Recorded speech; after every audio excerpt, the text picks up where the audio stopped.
Hello दोस्तों, कहानियों का दौर चैनल में आपका स्वागत है। आज की कहानी है अहंकार। तो चलिए कहानी शुरू करते हैं। एक बार एक मूर्तिकार ने अपने बेटे को मूर्तिकला सिखाने का निश्चय किया। बड़ा होकर मूर्तिकार का बेटा भी मूर्तिकार ही बना। दोनों अब साथ में मूर्तियां बेचने बाजार जाते और अपनी अपनी मूर्तियां बेचकर आते।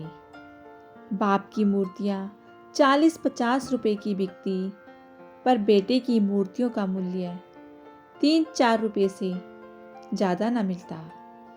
बाजार से आने के बाद मूर्तिकार अपने बेटे को पास में बिठाता और मूर्ति बनाने में हुई गलती के बारे में बताता और अगले दिन उस गलती को सुधारने के लिए कहता। यह कर्म कई सालों तक चलता रहा।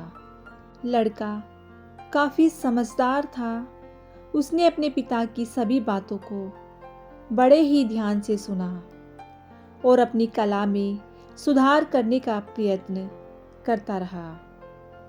कुछ समय बाद उस लड़के की मूर्तियां भी 50 रुपए तक बिकने लगी। मूर्तिकार अब भी अपने बेटे को उसी तरह समझाता और मूर्ति बनाने में होने वाली गलती के बारे में अपने बेटे को बताता।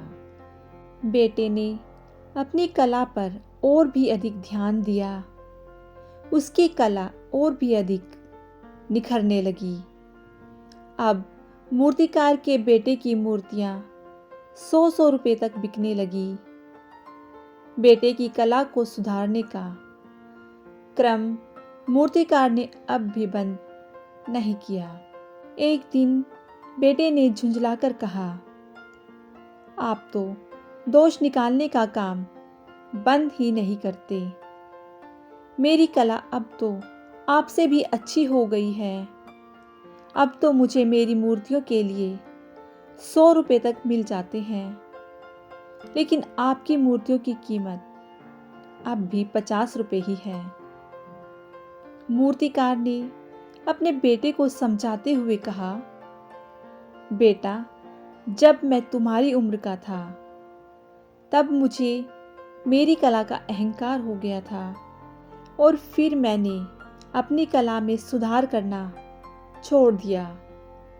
तब से मेरी प्रगति रुक गई और मैं 50 रुपए से अधिक की मूर्तियां ना बना सका।